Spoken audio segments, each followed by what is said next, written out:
Question दिया है the correct order of stability for the following alkoxide. ये आपके 3 एल्कोक्साइड डले हुए हैं जिसमें हमें इनका स्टेबिलिटी ऑर्डर डिसाइड करना है। तो स्टेबिलिटी ऑफ एनायन के बारे में सीखा हुआ है कि अगर माइनस आई इफेक्ट अगर कहीं दिया होता है तो minus I effect directly proportional to stability of anion. ठीक है, ये क्या करते हैं, नेगेटिव चार्ज पुल कर लेते हैं और जब चार्ज कम होता है तो स्टेबिलिटी बढ़ता है। हम लोगों ने सीखा हुआ है कि जो चार्ज होता है इन्वर्सली प्रोपोर्शनल टू क्या होता है, स्टेबिलिटी होता है। ठीक है, तो माइनस आई इफेक्ट अगर लगा होगा तो नेगेटिव चार्ज को कम करने से स्टेबिलिटी बढ़ेगा। और इसके साथ में अगर कहीं कॉन्जुगेशन दिया हो, रेजोनेंस दिया हो, अगर रेजोनेंस होगा तो वहाँ पर भी स्टेबिलिटी बहुत ही ज़्यादा बढ़ जाती है। और रेजोनेंस कहाँ पर होगा, जहाँ पर कॉन्जुगेटेड सिस्टम होता है। ठीक है, अब देखिए तीनों एल्कोक्साइड एनायन में अगर आप देखें तो ये आपका माइनस आई इफेक्ट लगा है, माइनस आई इफेक्ट लगा है, ये हो गया आपका माइनस आई इफेक्ट, तीनों में माइनस आई इफेक्ट लगा हुआ है। ठीक है, इसके साथ में अगर आप देखें जो आपका जो एनायन डाला हुआ है तो इसमें एक भी डबल बॉन्ड नहीं है, बट इसमें सेकेंड वाले में डबल बॉन्ड है। Double bond single bond negative charge का ये कॉन्जुगेटेड सिस्टम है, कॉन्जुगेटेड सिस्टम है। अगर कॉन्जुगेशन है तो रेजोनेंस होगा, रेजोनेंस से क्या हो जाता है, स्टेबिलिटी बढ़ जाता है।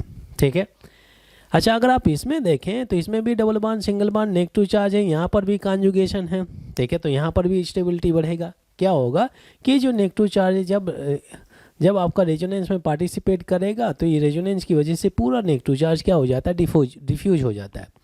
तो एक तो चीज़ क्लियर हो जाता है कि सिंस बी एंड सी में कॉन्जुगेटेड सिस्टम है तो बी एंड सी में दोनों में रेजोनेंस हो गया, ए वाले में नहीं है, तो इस वजह से ए का स्टेबिलिटी बी और सी के कंपैरिजन में कम होगा, क्योंकि इसमें केवल माइनस आई इफेक्ट है और रेजोनेंस नहीं है। इन दोनों में रेजोनेंस है ड्यू टू कॉन्जुगेटेड सिस्टम।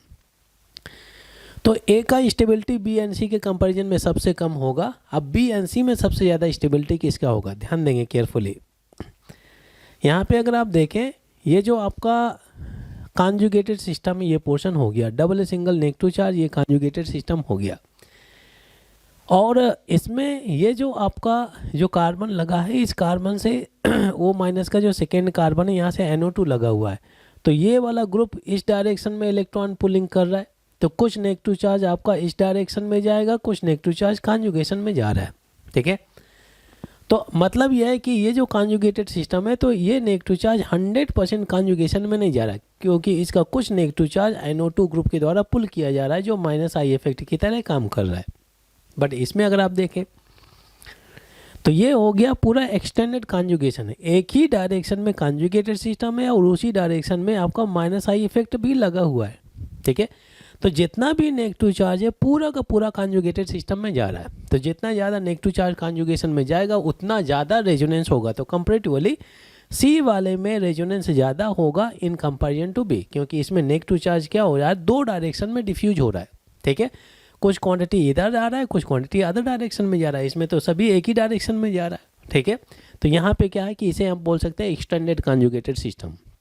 ठीक है, एक ही डायरेक्शन में सब कुछ हो रहा है और इसमें अच्छा खासा कॉन्जुगेशन है, तो रेजोनेंस भी होने वाला है। तो सी का स्टेबिलिटी बी से ज़्यादा और बी एंड सी का स्टेबिलिटी ए से ज़्यादा। तो ऑर्डर क्या होना चाहिए, सी का सबसे ज़्यादा, फिर इसके बाद में बी, फिर इसके बाद में ए। तो आंसर कौन सा होगा भाई, A option is the right answer.